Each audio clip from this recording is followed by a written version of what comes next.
Quando, porém, Sambalate, Tobias, os árabes, os amonitas e os homens de Asdod souberam que os reparos nos muros de Jerusalém tinham avançado e que as brechas estavam sendo fechadas, ficaram furiosos. Vamos orar. Pai, nós colocamos diante do Senhor a nossa vida e a Tua palavra, que a pregação que sair desse lugar hoje possa produzir em nós a vida de Deus, o confronto necessário para nós caminharmos na direção do Teu propósito, Pai. Essa é a nossa oração. Te louvamos e te agradecemos em nome de Jesus. Amém e amém. Queridos, então, como já foi falado, foi muito bem introduzido aqui esse mês, o livro de Neemias.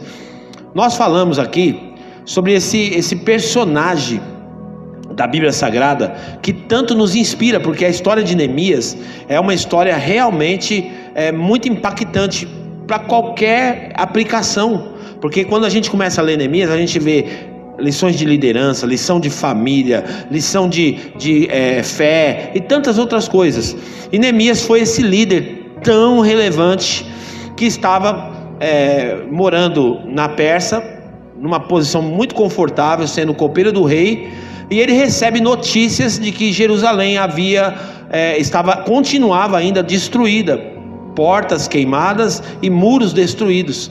Então essa notícia fez com que Neemias reagisse para poder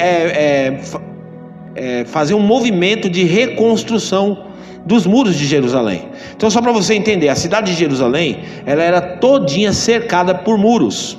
E uma cidade, para ela ser uma cidade forte, para ela ser uma cidade segura, para ela ser uma cidade protegida contra invasões externas, ela precisava ter os muros. Isso não era só um privilégio de Jerusalém. Toda cidade que quisesse ter proteção, ela colocava muros e as fortalezas muito grandes. Por exemplo, a história da cidade de Jericó, por exemplo, para você ter uma ideia, que eram muros muito largos, fortalezas mesmo. Diz que as larguras do muro eram tão grandes que podiam caminhar 2 carros passando por cima do muro, de tão forte que era. E os muros de Jerusalém era a fortaleza dessa cidade. Porém, quando ela foi invadida por Nabucodonosor, Nabucodonosor então fez questão de destruir a cidade, queimar as portas e destruir os muros. Para quê? Para que a cidade não se erguesse mais, para que a cidade ficasse fragilizada, para que a cidade não tivesse mais nem esperança de ressurgir daqueles escombros. E quando, depois de 70 anos de cativeiro, como havia sido profetizado por Jeremias e tantos outros profetas, depois de 70 anos de cativeiro, o rei Ciro resolve liberar o povo, e o povo vem numa primeira remessa para Jerusalém, volta de novo para a cidade. Porém, o povo estava ali, vivendo naquela cidade, e a cidade continuava do mesmo jeito, em ruínas. Então Neemias, agora usado por Deus, vai liderar esse projeto de reconstrução dos muros. E ele começa então as reconstruções. O texto vai mostrar para nós várias vezes na Bíblia, depois você pode ler Neemias, o livro de Neemias. Mas quando chega exatamente nesse versículo, que é onde eu queria trabalhar o tema com você hoje, quando chega nesse versículo, ele diz que eles estavam empenhados na construção do muro, eles estavam avançando na construção do muro, e os inimigos de Deus, os inimigos estavam furiosos, ficaram bravos. E por que eles ficaram bravos?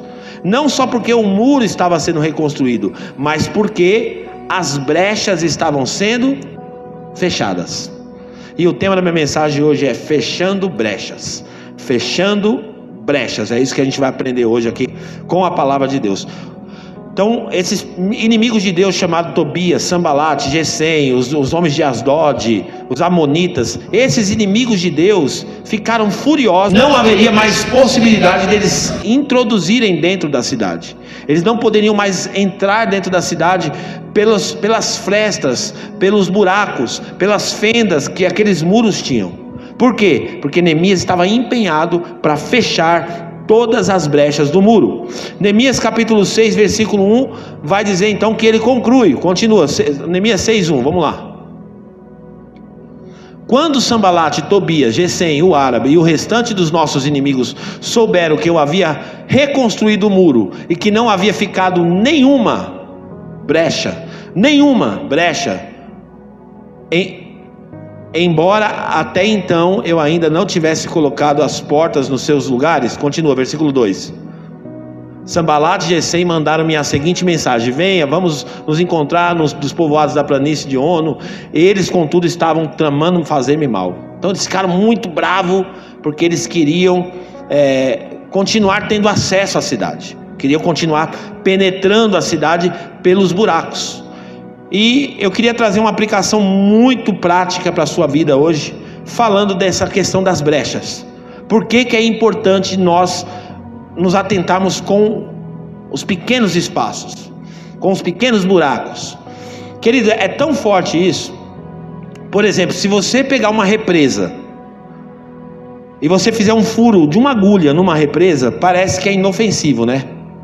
Mas aquele furo, a água vai se esvair por ali, e todo mundo que entende um pouquinho dessa questão de hidráulica sabe que a pressão da água é muito forte. O meu sogro estava dizendo para mim, meu sogro trabalha com piscina, ele disse que um furo de uma agulha em uma piscina, ela consegue liberar um jato de quase 5 metros de distância, de força da pressão da água. E aquele furo vai encontrando espaço, porque a água é violenta, né? Vai encontrando espaço até abrir e deixar maior. Então um furo pode ser um grande prejuízo para a nossa vida. E todos nós, na nossa vida, devemos observar, porque tem brechas na vida da gente, tem espaços que às vezes são permissões que a gente acaba deixando vulnerável para que o inimigo acesse esses espaços. E eu queria aplicar isso na sua vida hoje, no nome do Senhor Jesus. Então, eu separei aqui algumas aplicações baseado nessa história, de brechas que nós devemos fechar. É claro que eu não vou ser aqui, não vou esgotar todas as brechas, porque se a gente abrir a aplicação aqui, vai ficar aqui a noite inteira. Mas eu queria separar pelo menos aqui 5 brechas que nós devemos tomar cuidado para fechar nas nossas vidas, tá bom? Então a primeira nós vamos encontrar lá em Neemias capítulo 4, versículo 14.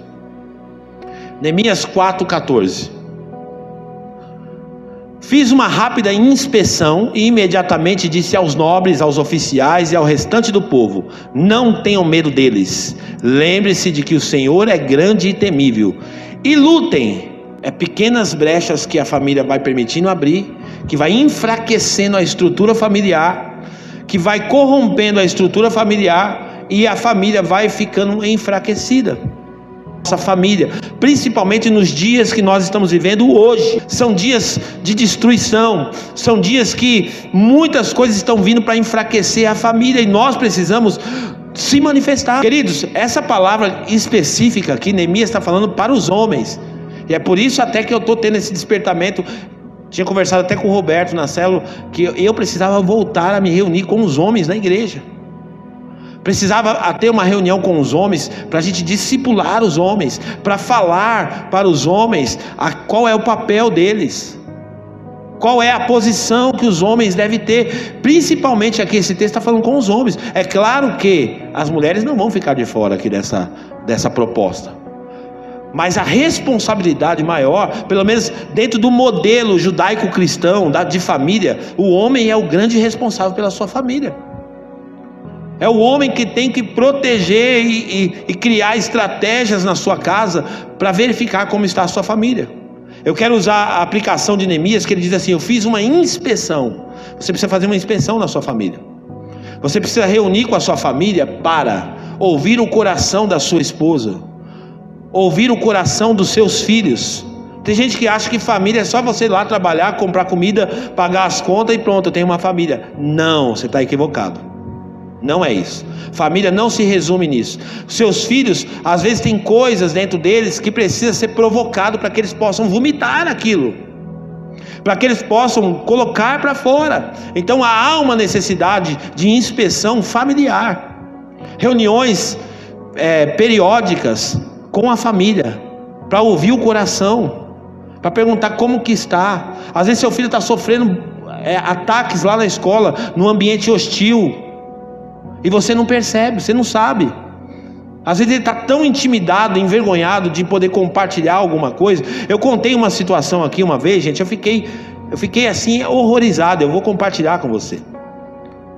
Obviamente eu não vou falar o nome de pessoas, claro, e também não é aqui da cidade, então eu posso ficar tranquilo.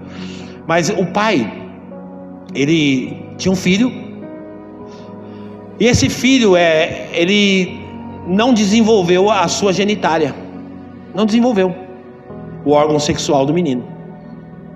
E esse menino tomava banho, então assim, ele era um garoto, ele já tinha 17 anos de idade, mas a sua genitália era de uma criança de 5 anos.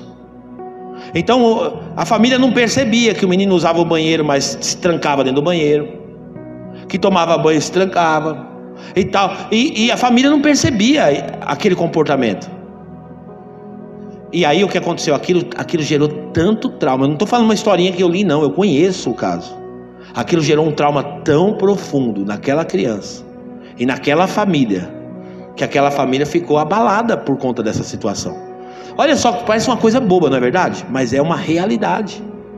Às vezes uma coisinha que você não está percebendo na sua casa pode estar levando a sua família para a ruína. Uma brechinha que você está deixando aberta ali, vulnerável, está deixando a sua família em situação de vergonha. Então é necessário fazer inspeções familiares, ouvir o coração um do outro. A esposa, a Bíblia fala, por isso que eu quero aplicar aqui para a mulher também. A Bíblia fala que a mulher sábia edifica a casa. E aonde que está a sabedoria da mulher? Em tudo isso, em verificar o coração também do marido, porque o marido é meio chucrão, mas tem sentimento. O homem é meio chucro, mas o homem se ressente também. Pensa que não? É que ele quer manter a pose de durão, mas tem hora que ele tem vontade de chorar também. Tem hora que ele está com aquilo preso dentro dele. Eu lembro uma vez que a minha esposa, ela começou, nós estávamos sentados na mesa e ela começou a falar comigo.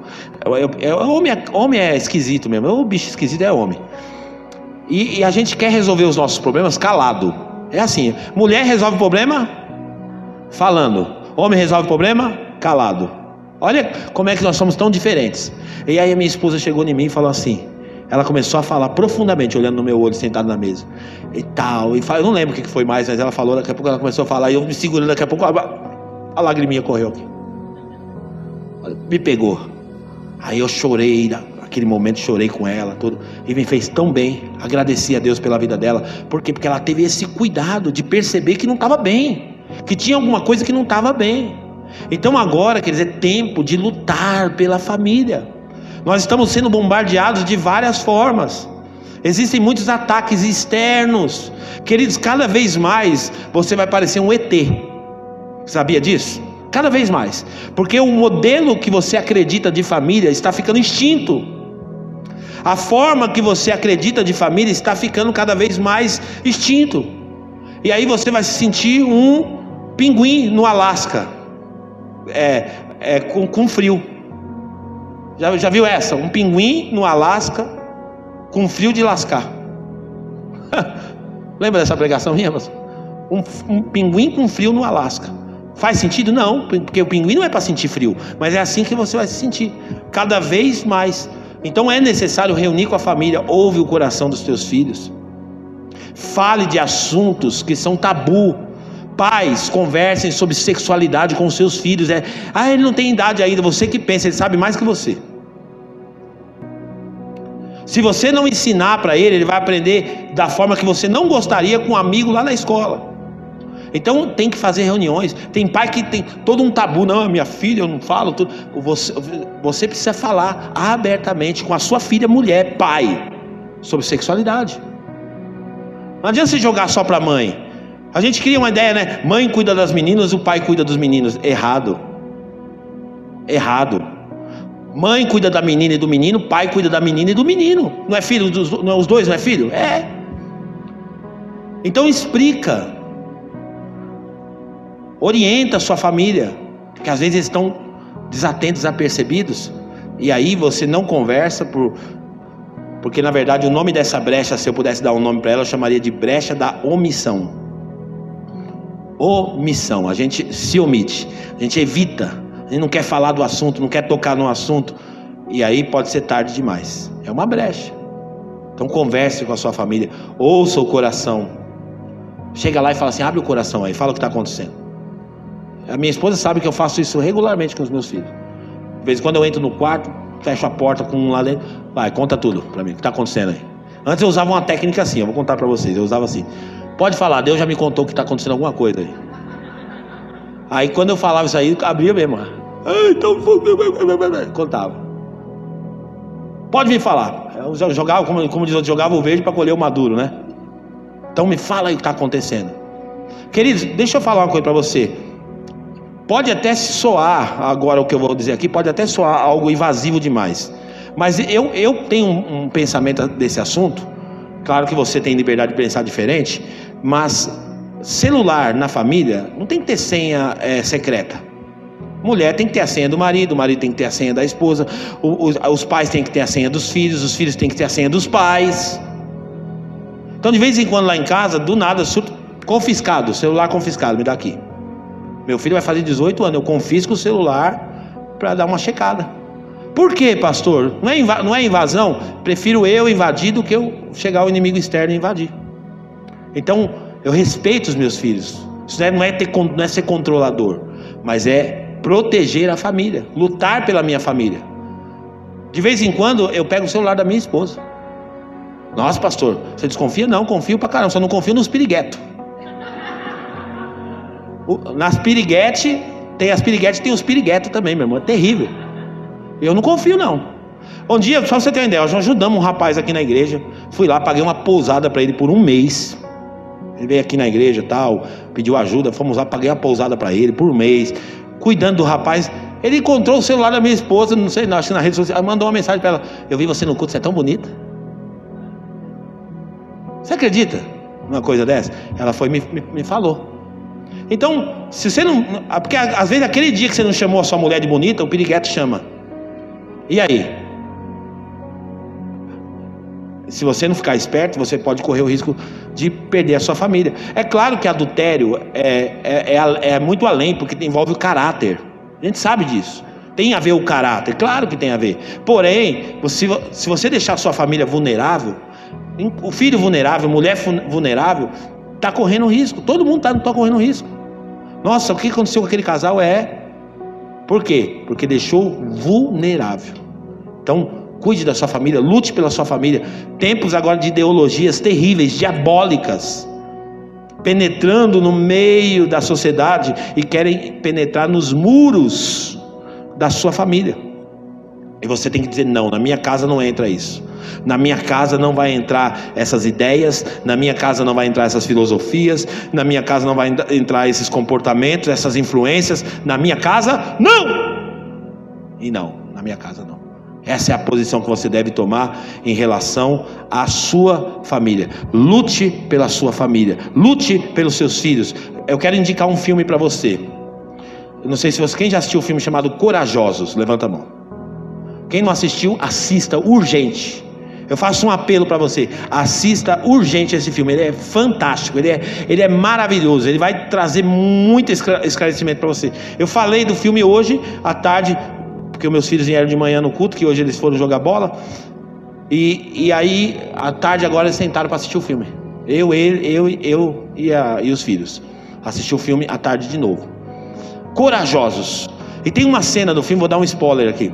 Tem uma cena do filme muito forte, que o pai pega a filha. Tinha um rapaz que não era uma boa influência, tentando namorar com a filha do personagem lá. E o rapaz insistindo, e o pai meio preocupado: e agora o que eu faço? E a menina estava, nossa, toda admirada pelo rapaz. O pai um dia pegou aquela menina, levou aquela menina no restaurante e tirou um anel assim, colocou no dedo dela e fez um compromisso com ela. Falou: o pai vai cuidar de você. Eu quero fazer uma aliança com você, que eu não vou proibir você nunca de se relacionar, porém, quando chegar a hora, você vai substituir essa aliança pela aliança de uma pessoa que vai te valorizar. O pai protegendo. Sabe quem é que tem a responsabilidade de cuidar da pureza das meninas? É o pai. É o pai, a figura masculina. Gente, como isso tá horrível nas famílias hoje. Tem filhos que tem pai morto dentro da casa, porque o pai não participa, o pai não fala, o pai não interage, o pai não interfere. Tem que ter a figura masculina, gente. Família é marido, mulher e filhos. Eu sei que lamentavelmente existem casos diversos de pessoas que já não estão mais com a configuração da sua família, e é triste. Eu me compadeço, sim. Não estou aqui para dizer que você é errado, nada disso. Aconteceu alguma fatalidade na sua vida que você perdeu a sua família, mas salvo essas exceções, você que tem a sua família, preserve ela, cuide dela, lute pela sua família, lute pelo seu casamento, lute pelos seus filhos, lute pela sua casa. Amém ou não amém? Amém ou não amém? Segunda brecha, vamos ler aqui Neemias capítulo 2, versículo 17. Segunda brecha, Neemias 2,17. Então eu lhes disse: vocês estão vendo a situação terrível em que estamos? Jerusalém está em ruínas, as suas portas foram destruídas pelo fogo. Venham, vamos reconstruir o muro de Jerusalém, para que não fiquemos mais nessa situação humilhante. Para quem que Neemias está falando isso? Ele volta, lembra que eu falei? Ciro liberou o povo para voltar, depois de 70 anos. A primeira caravana que volta para Israel, ela vem com Zorobabel. E esse pessoal vai morar em Jerusalém, normal. Eles vão morar lá e vão se acostumar com o ambiente. Então a segunda brecha é a brecha da conformação. Não se conforme. O povo está morando em Jerusalém, o muro está destruído, as portas estão queimadas a fogo, e o povo está vivendo lá como se tivesse tudo bem. Eles se adequaram àquilo. Eu sempre gosto de mencionar que nós não devemos ser como a água. A água, ela toma forma do ambiente aonde ela está submetida. Por exemplo, essa água, ela não tem forma, mas agora ela tomou a forma de um copo. Aqui, então a água é assim. Se colocar ela no ambiente redondo, ela fica redonda. Se você colocar no ambiente quadrado, ela fica quadrado. Se você colocar no ambiente triangular, ela fica triangular. Por quê? Porque a água, ela se conforma ao ambiente onde ela está. Só que o povo de Deus não pode ser assim. Quando Neemias chega lá, o povo estava conformado, e ele tem que encorajar o povo. Fala: gente, a cidade está destruída. Gente, as portas estão queimadas, tem uma ruína completa aqui, nós estamos vivendo uma vergonha aqui, não vamos ficar conformados. E ele encoraja o povo: vamos começar um projeto de reconstrução, nós não precisamos nos conformar com essa situação. Queridos, quando você olha para a sua vida, existem áreas da sua vida que talvez você já se conformou. Tem áreas da sua vida que você acha que você não pode mais evoluir naquela área. Mas Deus tem o melhor sempre para nós. Não há nada tão bom que não possa melhorar. Não se conforme. O meu casamento, já até abri mão, porque... Não se conforma não. Tem um plano ideal de Deus, uma plenitude do casamento de Deus para nossas vidas. Olhe para o seu relacionamento e fala: uau, eu vou alcançar o que Deus tem para mim. Eu não vou me conformar, eu não vou parar de buscar, eu não vou parar de investir, eu não vou parar de correr atrás disso. Por quê? Porque é importante você não se conformar. Quando a gente olha para esse mundo hoje, esse mundo, já há alguns anos existe um investimento na nossa sociedade para que a gente se conforme com algumas coisas que estão acontecendo no ambiente da sociedade. Coisas terríveis, para a gente olhar e falar assim: é normal. Vou dar só um exemplo para você: divórcio. O divórcio cresce assustadoramente. Nós começamos agora na quarta-feira o nosso curso Casados para Sempre. E o instrutor do curso, que é o Roberto e a Joyce, mostraram um gráfico para nós do índice de divórcios. Então é assustador. No Brasil, quase 50% dos casamentos acabam em divórcio. No Brasil. E o que essa mensagem manda para a gente? Que está ficando normal. E agora isso está penetrando os muros da fé, da comunidade, da igreja, dizendo para nós crentes que é normal se separar. Hoje o crente casa já com a possibilidade de se separar. Se não der certo, né, a gente vai lá e cada um para o seu lado. que ele não é normal. O divórcio não deve ser normal, não se conforme. Não se conforme com esse cenário, não. Deus continua odiando o divórcio. Deus continua odiando o divórcio. Então o que a gente tem que fazer? Investir nas nossas famílias, para que nós não sejamos mais um na estatística dos divórcios. Não se conforme. Não se conforme. Eu conversava com meu filho Samuel na escola, ensino médio. Ele está no último ano agora. A homossexualidade na escola dele tá invadiu de certa forma. E ele usou a expressão seguinte. Falei: como é que tá, filho, essa questão lá? Ele falou assim: a cada 3 passos tem um. A cada 3 passos, é lógico que foi uma hipérbole, ele exagerou, mas ele está dizendo que tem muito jovens se enveredando para as questões homossexuais. Por quê? Porque o mundo está dizendo, colocando dúvida na cabeça da juventude, que é normal. Que é normal. Você é o que você está se sentindo.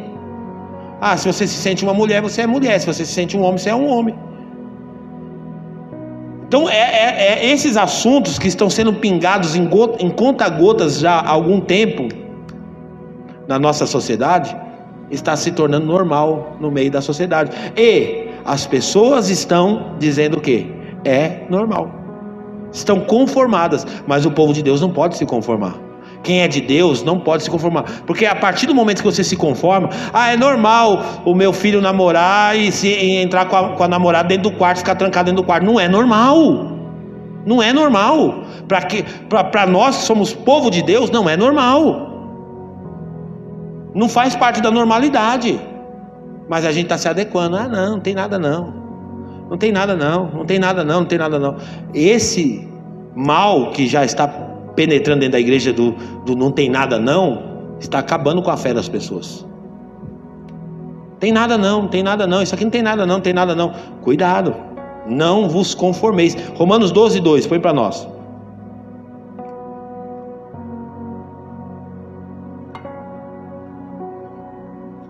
Não se amoldem, ou não vos conformeis, em algumas outras versões, ao padrão deste mundo. Por quê? Porque o mundo tem um padrão. O mundo já tem um padrão. Queridos, cada vez mais eu vou me sentir inadequado para pregar isso, porque tá tão sério isso na nossa sociedade, que daqui a pouquinho só vai ficar os remanescentes, quem acredita no padrão de Deus. Porque quando a pessoa começa a não acreditar mais no padrão de Deus, ela começa a relativizar. Não, é exagero da igreja, é exagero do pastor, é exagero. Aí ela começa ou ela vai para uma igreja mais que vai falar o que ela quer, ou ela vai acabar servindo a Deus de forma esporádica. Não, mas a palavra de Deus diz para mim e para você: não se amoldem ao padrão do mundo. O mundo tem um padrão que não é o padrão de Deus. Padrão de família, padrão de casamento, padrão de criação de filho, não é padrão para nós. O mundo pensa diferente. Tem pai que ele pensa diferente. Ele fala assim: não, não tem nada não meu filho fazer isso, tem nada não meu filho fazer aquilo. Queridos, olha para a Bíblia vai te ensinar a educar os seus filhos. Daqui uns anos, daqui alguns meses, nós também teremos mais um curso aqui de criação de filhos aqui na igreja. Não é para nós metermos o bedelho na família, é para a gente mostrar o que a Bíblia fala sobre a educação de filho. Aí a gente vai permitindo, e aí quem passa a governar a nossa família é o padrão do mundo. Então isso é muito sério. Feche essa brecha. Se agarre no padrão de Deus. Faça uma aliança com o padrão de Deus, com o modelo de Deus. Ele fala: não se amolde ao padrão desse mundo, mas transformem-se pela renovação da sua mente. O que é uma mente renovada, gente? Uma mente renovada não é uma mente inovada. É diferente, são coisas diferentes. Uma mente renovada é uma mente que está submissa à palavra de Deus. O padrão do mundo vem, mas você está com a sua mente renovada pela palavra. Transforme pela renovação da sua mente, para que vocês sejam capazes de experimentar a boa, perfeita e agradável vontade de Deus. Esse é o modelo de Deus. Então, não vos conformeis. Segunda brecha, brecha da conformação. Terceira brecha, vamos lá.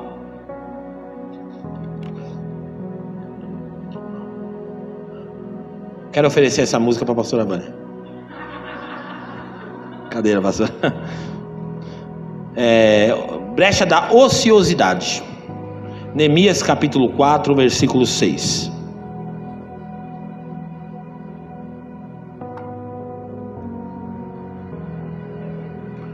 Nesse meio tempo fomos reconstruindo o muro, até que em toda a sua extensão chegamos à metade da sua altura, pois o povo estava totalmente dedicado ao trabalho. Queridos, essa abordagem de Neemias, porque Neemias ele chega em Jerusalém, ele encontra as pessoas conformadas, todo mundo acostumado a morar em muro quebrado, em cidade com ruína, mas ele encoraja todo mundo, faz uma reunião, chama todo mundo da cidade, gente nobre, gente pobre, gente rica, todo mundo. E ele envolve todo mundo no projeto de reconstrução. E ele coloca todo mundo para trabalhar. Porque eles têm uma coisa que vai enobrecer o homem, a mulher, é o trabalho. Trabalhar é muito importante, a gente tem que ensinar isso. Hoje, infelizmente, queridos, é tão sério isso que eu vou falar, e quem aqui ocupa cargo de diretoria de empresas, como tem alguns irmãos aqui que ocupam essa função, sabe o quão difícil é contratar um jovem hoje para trabalhar. Quão difícil é. Porque muitos jovens não estão querendo trabalhar. Muitos jovens estão fugindo do trabalho, e quando se submetem ao trabalho, não trabalham, enrolam, não gostam de trabalhar, faltam. Então, trabalhar é muito importante. É porque foi vendido para nós uma ideia de que a gente vai enricar facilmente. Então hoje, você abre a internet hoje, tem N propostas de ficar rico rápido. Mas quem vai ficar rico é só quem está te vendendo o curso. Essa é a verdade. O cara chega lá para você e fala: compra não sei o que, você quer saber mais? Clica aqui. Aí o golpe tá aí, cai quem quer. Clica aqui agora que você vai saber mais. Aí você clica lá, pensa que ele vai te dar alguma coisa de graça? Não. Grande promoção de R$5.000 por R$2.000, parcela em 10 vezes. Aí lá vai você. Sabe quem ficou rico? Ele vai ficar rico. Por quê? Porque mexe com as pessoas, aguça nas pessoas essa ambição que já tem dentro do ser humano. Se tem um povo que tem vontade de ser rico, é o povo brasileiro. Nossa cultura, ou vontade de ser rico, e ainda é uma riqueza sem propósito, só para pisar no outro, para dizer: tá vendo, venci na vida. Meu filho José esse dia pegou e falou assim, é porque é fama e dinheiro, né? José que quer ser jogador de futebol, ele falou: não, imagina eu chegando aqui e tal. Eu falei: já não vai ser jogador, já não vai. Com esse coração aí, Deus não vai te abençoar não, menino. Por quê? Porque a mentalidade é essa que estão vendendo. Vai conversar com a molecada, todo mundo quer ser jogador de futebol, né? Por que será? Porque ganha pouco, né? É duas coisas que o pessoal quer ser: ou jogador de futebol ou youtuber. A molecada de agora. O quê? MC também. Por quê? Porque tem lá ostentação, cordão de ouro, não sei o que e tal. Nada contra, cada um sabe a motivação do coração. Deus conhece o coração do ser humano. Mas essa necessidade de querer ganhar dinheiro fácil, tem que trabalhar, gente. Trabalhar é importante, trabalhar é nobre, trabalhar é digno. Deus abençoa o trabalho. Deus abençoa o trabalho. Existe um pensamento que tem pessoas que pensam que o trabalho foi uma maldição, porque o homem pecou, tem que trabalhar agora. Está lá na Bíblia, né? O pessoal não lê isso na Bíblia. Só que tem uma leitura errada ali. Porque quando Deus fez o homem, Ele já falou para Adão: Adão, você vai cuidar do jardim. E cuidar do jardim implica o que nós chamamos de trabalho. Então, trabalho não é maldição. Trabalho é bênção. Trabalho é a bênção de Deus. O homem prospera trabalhando. Agora deixa eu dar uma dica para você. Quem aqui trabalha no modelo de CLT? Levanta a mão. CLT, que é carteira de trabalho. Legal. Aí você tem que procurar alternativas. Já que você é trabalhador, é aguerrido, tem vontade de trabalhar mesmo, não tem preguiça, canalize essa energia sua e comece a buscar alternativas para você empreender. Quero encorajar você a se tornar um empreendedor. Isso aqui não é palavra de motivação não. Sabe por quê? O povo judeu, que é o povo original, esse povo tem uma cultura de empreendedor. Onde o judeu chega, ele vê uma possibilidade de abrir um negócio. Pode ver, eles vão para os países, quando eles migram para países, eles não vêm aqui para trabalhar em firma. Eles vêm aqui para montar o negócio. Não importa se é grande, pequeno, mas é para empreender. Então pega a sua energia e canaliza também, começa a pensar além, não fica conformado na CLT não. Começa a pensar possibilidades de empreender. Porque de repente, já que você é tão trabalhador, você pode ter potencial de ter o seu próprio negócio. Ah não, mas eu sei fazer trufa. O dono da Cacau Show também sabia fazer trufa. A avó dele vendia trufa, sei lá como é que era a história dele, mas a história é bonita. E ele se tornou esse grande empresário. Não importa, faça algo e comece a olhar de forma empreendedora.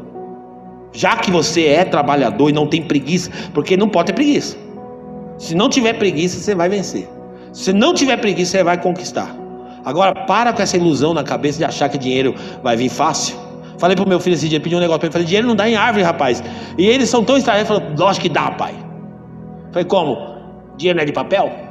Papel vem da onde? Falei, dá licença, moleque. Quer ludibriar a gente aí, não, o dinheiro não dá em árvore. Para ganhar o dinheiro tem que trabalhar. Trabalha. É claro que se você se preparar, não é o caso, tem gente que está em CLT, que se preparou e nem compensa para ele empreender, montar um negócio. Por quê? Porque ele está tão bem colocado, com um salário tão confortável, que talvez para ele começar a empreender não seria uma vantagem.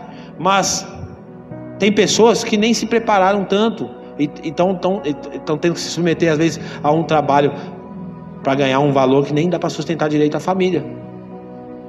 Sem contar que quantas coisas mais que a escassez financeira pode produzir numa família, né? Atrapalha casamento, atrapalha um monte de coisa. Vixe, é muito sério. Então pensa de forma empreendedora também. Quero encorajar você. É uma cultura do povo de Deus, do povo original, o povo judeu. Pega esse exemplo e fala, eu também posso. Começa, e deixa eu dar uma dica para vocês aqui, só entre nós. Não conta para ninguém. Deixa eu olhar aqui, ó. Só entre nós. Extrema cidade que você está morando, que Deus te colocou aqui, é o melhor momento, a melhor oportunidade que está acontecendo nessa cidade aqui. Pode ter certeza. Muita coisa está acontecendo nessa cidade. Agora é a hora. Quem tiver visão empreendedora vai ganhar dinheiro aqui em Extrema. Vai ganhar dinheiro. Para você cuidar da sua família melhor, para você investir no reino de Deus. Importante. Ok? Deixa eu ler alguns provérbios. Vocês vão participar comigo dessa leitura agora. Leitura participativa. Provérbios 21, 25. No 3, todo mundo lê junto aqui no telão, tá? Vamos lá. 1, 2, 3.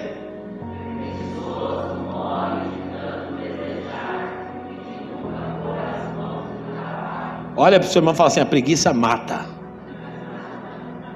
Está na Bíblia. O preguiçoso morre de sempre ficar desejando. Eu queria ter. Eu queria ter. Eu queria isso. Eu queria aquilo. Só que ele esquece que para ter tem que trabalhar. E trabalhar muito. Deus abençoou o trabalho. Uma vez questionaram Jesus, porque Jesus estava fazendo a obra no sábado. Aí Jesus falou assim: eu trabalho e o meu pai trabalha até hoje. Então, trabalhar faz parte de uma característica do povo de Deus. Vamos lá, Provérbios 10, 4. De novo, hein? Leitura participativa, Provérbios 10, 4. 1, 2, 3.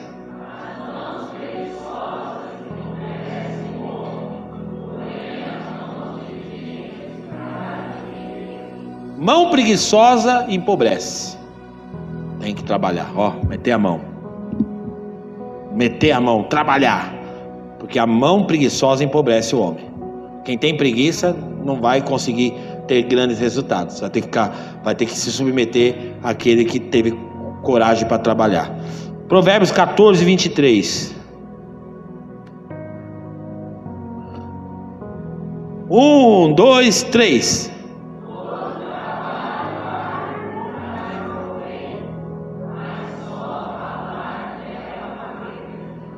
Todo trabalho árduo Traz proveito.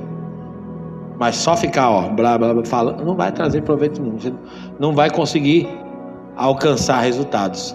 Então, não tem jeito, meu irmão. Fala assim pro seu irmão, não tem jeito, vai ter que trabalhar mesmo. Não tem jeito. Não tem jeito. O brasileiro é o único ser que ele começa a trabalhar já pensando, quando eu aposento? Ele faz a entrevista na empresa, aí o jovem já começa a... Mas se eu começar a trabalhar agora, com quanto tempo eu vou aposentar? Não, querido, para de preocupar com isso. Trabalha, só trabalha.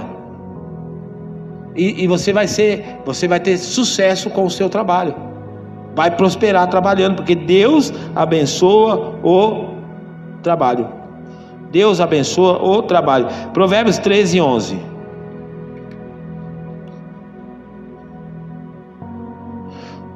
Vamos lá, 1, 2, 3.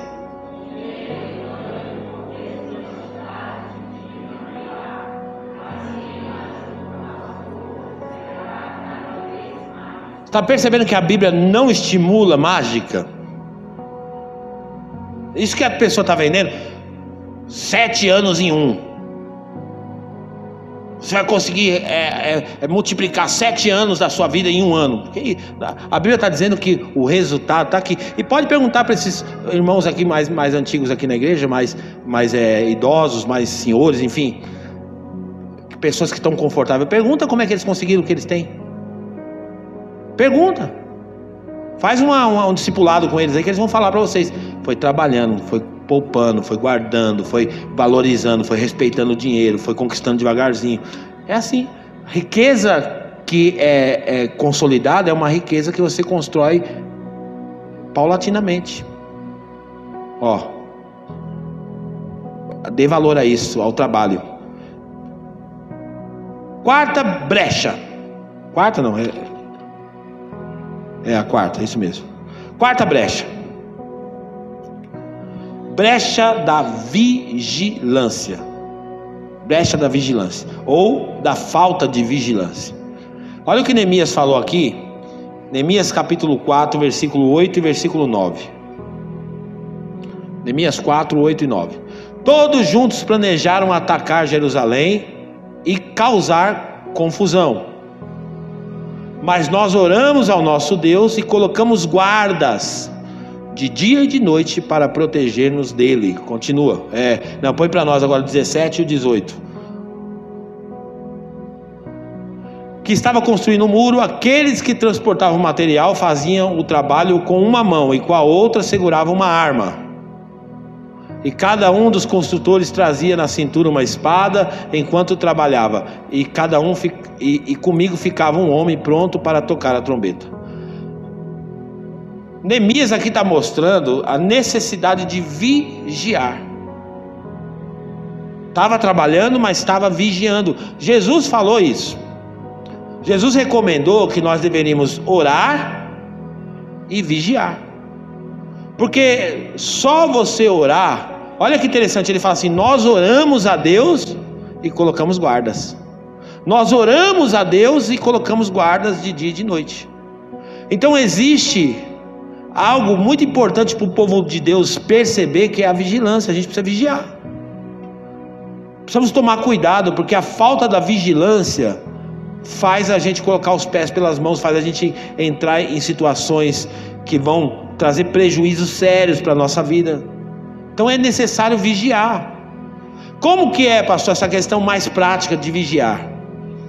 Eu tinha um amigo, que esse amigo ele tinha muita dificuldade com imagens, pornografia, vamos colocar assim. Então ele era muito sensível a isso. Então qualquer imagem, às vezes uma revista de uma propaganda de lingerie, aquilo mexia com ele. Então eu lembro que eu andava com ele de carro, e aí quando eu ia passar perto de uma via que ele já conhecia, que tinha lá uma propaganda de um outdoor, de uma lingerie, por exemplo, ele dizia para mim assim: o senhor pode subir a rua aqui e virar por trás ali? Porque ele não queria passar perto daquilo, para não despertar dentro dele aquele sentimento. De repente você pode estar até pensando assim, nossa, mas que cara doente desse jeito, um outdoor mexe com o cara. Cada um é cada um, gente. A grandeza de um homem é saber reconhecer as suas limitações, reconhecer as suas fraquezas, reconhecer que é fraco em determinada área e vigiar com aquilo. Tem gente que tem problema com a internet, tem que vigiar para você não ficar exposto à internet. Qual é o problema? Você criar mecanismo para vigiar contra aquilo que pode te destruir. Tem, no caso, mulheres, por exemplo. As irmãs têm uma dificuldade, algumas, vou falar todas, mas algumas irmãs têm um problema com o consumismo. Essa é uma tentação muito maior para a mulher. Lógico que tem homem que é consumista pra caramba também, mas muitas mulheres consumistas. Eu estou falando dentro de uma estatística do que a gente atende por aí. Então a irmã, ela não precisa, mas ela passou num site, ela viu uma bolsa, ela quer comprar. Ela já tem trocentos sapatos, ela viu um sapato, ela quer comprar. Parece uma centopeia. O dinheiro é seu, ninguém está aqui para intrometer, o dinheiro é seu. Só que você sabe, você mesmo sabe. Eu tinha um caso aqui antes na igreja, muito tempo atrás, que o marido trabalhava e a mulher dele, ela era tão compulsiva para gastar, que ela, quando ele chegava do trabalho, ela às vezes ele se deparava com um monte de coisa. E um dia ele me procurou e falou, pastor, um dia ele teve que pegar as coisas da mulher dele e voltar na loja e pedir perdão para devolver, de tanto que a mulher gastava. Aquilo era um problema para ela, uma doença. Então, uma pessoa dessa tem que fazer o quê? Tem que ter controle. Não pode ter um cartão de crédito. De repente você vai ter que ter uma atitude radical, pegar a tesoura e cortar o cartão e dizer, não, eu não estou preparado para usar cartão, então não vou usar. Tem que vigiar nas áreas que você tem mais vulnerabilidade. Vigia. Homens, vigia com o sexo oposto. Às vezes o cara está ali, né, desperta alguma coisa, então vigia. Evita ambientes onde você está só em contato com mulher. É perigoso isso para alguns. Para outros talvez você que tem que conhecer as suas fraquezas e limitações. Mas se você sabe que aquele ambiente para você é um ambiente perigoso, vigia. Um exemplo clássico desse é Sansão. Sansão não vigiou. O erro de Sansão foi não ter vigiado, porque ele sabia tudo que ele não podia fazer, mas ele brincou com o perigo, ele brincou com aquela situação, ele não vigiou. Então vigia.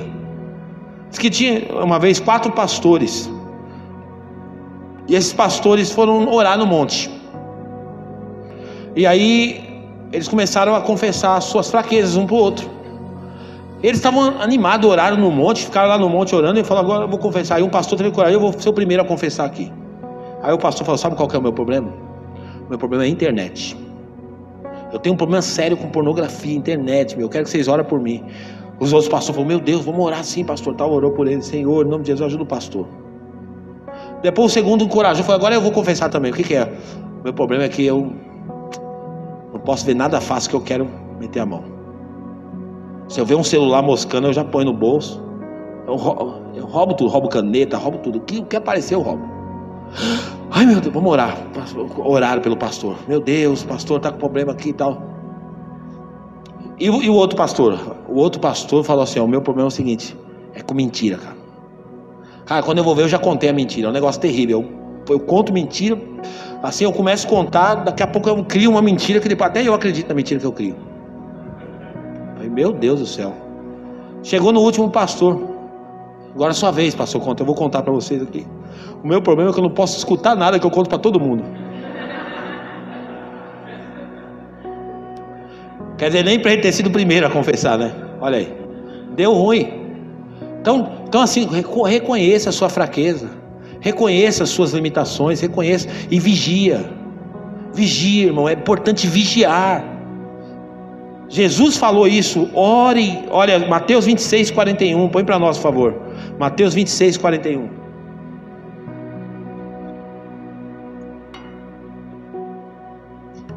Vigiem e orem, para que não caiam em tentação. O espírito está pronto, mas a carne é fraca. Jesus está reconhecendo isso. Olha, vocês precisam orar para não cair na tentação. E não é só orar, tem que vigiar também. Tem homem de Deus que ora demais, mas vigia de menos. Então vigia para você não cair na tentação. Por quê? Porque o seu espírito é perfeito. Porque o seu espírito, a conexão sua com Deus é perfeito. Mas a sua carne é fraca.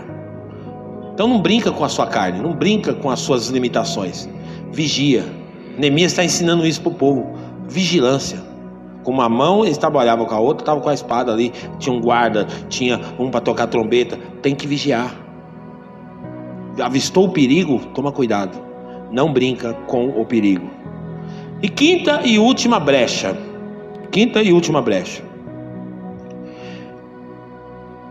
Neemias capítulo 6, versículo 3. Neemias 6, 3. Por isso enviei-lhes mensageiros com esta resposta: estou executando um grande projeto e não posso descer. Por que parar a obra para ir encontrar-me com vocês? 4. Eles me mandaram 4 vezes a mesma mensagem, e em todas elas dei a mesma resposta. Neemias aqui estava sendo desafiado a parar o projeto. Estava lá envolvido com o projeto de construir os muros. E aí os opositores vieram para distrair Neemias, para dizer para ele: para aí o que você está fazendo, vem falar com a gente, vamos conversar, vamos bater um papo. E ele falou que os caras insistiram 4 vezes, vieram com a mesma conversinha. E ele deu a mesma resposta: estou fazendo uma grande obra e não posso parar. A 4ª brecha é a brecha da distração. Como isso atrapalha a gente? Muitos de nós temos iniciativas, mas não temos acabativas. A gente começa, mas não termina. Por quê? Porque temos um déficit de atenção. A psicologia chama isso de déficit de atenção. Você pega uma criança, por exemplo, que é diagnosticada com esse déficit. É assim, ó, ela está pintando um desenho aqui, ó. Aí se passar uma borboleta aqui voar, ela larga o desenho para ir atrás da borboleta. É desse jeito. E nós adultos às vezes agimos do mesmo jeito. A gente para com facilidade as coisas, e eu me incluo. Como eu preciso melhorar o meu foco? Porque eu também me distraio com facilidade. Às vezes me empolgo demais com alguma coisa, mas às vezes quero fazer 10 coisas ao mesmo tempo. Todos nós precisamos ter foco. Foco. Sabe o que é foco? Não é a mulher da foca não, irmão. Foco é você estar conectado com o que você está fazendo, focado. Neemias é um exemplo de foco. Tentaram distrair ele, tentaram tirar ele do foco, tentaram distrair a vida dele. Não, ele permaneceu focado. Já parou para pensar na tua vida? Quantas coisas você deixou de executar porque você perdeu o foco? Já parou para pensar que na sua vida quantas coisas aconteceram porque você se distraiu? Começou a fazer um curso, parou. Começou com um negócio, parou. Começou a fazer um curso na faculdade, não termina, ou quer fazer 4 faculdades. Uma vez eu encontrei a pessoa que tem fazendo 4 faculdades ao mesmo tempo. Eu falei: meu Deus, como consegue? Sangue de Jesus tem poder. 4 faculdades ao mesmo tempo. Foca, meu irmão. Foca. Tenha foco. Mira uma linha e fala assim: eu vou chegar até o final. E é uma coisa de cada vez. Não adianta você querer embolar o negócio. Não vai. Tenha foco, determinação naquilo que você se propôs a fazer. Então às vezes a distração é um grande inimigo para nós. E aqui nesse texto a gente percebe que esses inimigos aqui de Neemias sabiam que se Neemias se distraísse, eles poderiam interromper a obra que Neemias estava fazendo. Mas Neemias, como ele é um bom líder mesmo, que livro de liderança que é Neemias? Ele diz: não vou parar, não posso atender vocês, não vou parar o que eu estou fazendo para ir conversar com vocês, não vou me distrair. A vida cristã, pessoas na vida cristã param porque não tem foco. Sabia que para andar com Jesus tem que ter foco? Se você começar a olhar para homem, olhar para pastor, olhar para não sei quem, olhar porque o outro está na igreja. Gente, a pior coisa que tem na igreja é pessoas que saem por causa dos outros. Ah, por que você parou de ir? Porque fulano não sei o quê, porque fulano me cumprimentou, porque fulano não sei o quê, porque fulano... Os outros não podem determinar a sua vida com Deus. Foca em Jesus. Olha que interessante, Pedro, quando ele é desafiado a descer do barco, está na Bíblia. Quando ele põe o pé na água, ele começa a andar porque Jesus chama ele está olhando para Jesus e está andando. Mas o que a Bíblia fala que acontece? Ele se distraiu. Ventos que estavam acontecendo ao seu redor tiraram o foco dele. Quando ele parou de olhar para Jesus, o que aconteceu? Ele afundou. Quando a gente para de olhar para Jesus, a gente afunda. Olha para Jesus, olha quem é Jesus. Tenha a revelação de quem é Jesus. E aí você nunca vai parar, você vai ter uma vida com Deus constante. Porque os homens falham, os homens erram, mas Jesus permanece a mesma pessoa. Ele permanece. Então o segredo da caminhada com Jesus é foco. Se você quiser chegar até o final, você tem que estar focado em Jesus. Foco, não se distraia. E vai acontecer coisas, principalmente nos tempos atuais. Escândalos estão acontecendo a rodo no meio da igreja evangélica. É corrupção política, é corrupção moral, é corrupção sexual. Acontecendo. Casos de pedofilia dentro da igreja, casos de roubo, casos de adultério. E aí eu vou parar de caminhar com Jesus? Que Jesus não adulterou. Jesus não adulterou com ninguém. O meu foco é Jesus, eu vou olhar para Jesus. Os homens erram, mas Jesus não erra. Então, foca em Jesus, foca a sua caminhada, foca no propósito, foca no objetivo. Tome uma iniciativa hoje de ser uma pessoa mais focada. Focada. Se você se identifica com essa palavra, com esse tópico da mensagem, de repente distração para você tem sido o seu grande inimigo. Fecha essa brecha na tua vida. Identifica ela hoje aí e fala: eu vou fechar essa brecha, eu vou focar. Eu vou parar um pouco dessa agitação da minha vida e eu vou focar em uma coisa, para mim ser bom naquilo que eu estou focando. Eu quero estudar, então eu vou focar nesse curso. Tendo os olhos fixos, vidrados em Jesus. Olhos em Jesus. Olhos focados em Jesus. Autor e consumador da nossa fé. Ele, pela alegria que lhe fora proposta, suportou a cruz, desprezando a vergonha, e assentou-se à direita do trono de Deus. Eu acho muito interessante esse final do versículo, porque ele fala que Jesus, ele focou, ele é um modelo de foco, pela alegria que foi proposta para ele, e ele suportou a cruz. O que faz muitas vezes a gente parar? O peso da cruz, a dificuldade, a dor. O que faz a gente sair do foco às vezes? A dor. Está doendo, aí a gente desiste. E não adianta, a vitória ela é sacrificial. Tem muitas coisas na sua vida que você vai precisar ser resiliente para alcançar. Tem muita pessoa que abandona a família, por quê? Por conta da adversidade que surgiu na família. Aí ele tira o foco da família. Tem muita pessoa que desiste de coisas, por quê? Porque por causa da dificuldade que ele encontrou no meio do caminho. Mas Jesus não, Jesus foi um exemplo de foco. Ele suportou a cruz, desprezando a vergonha. Que Deus nos ajude. Vamos ficar de pé nessa noite.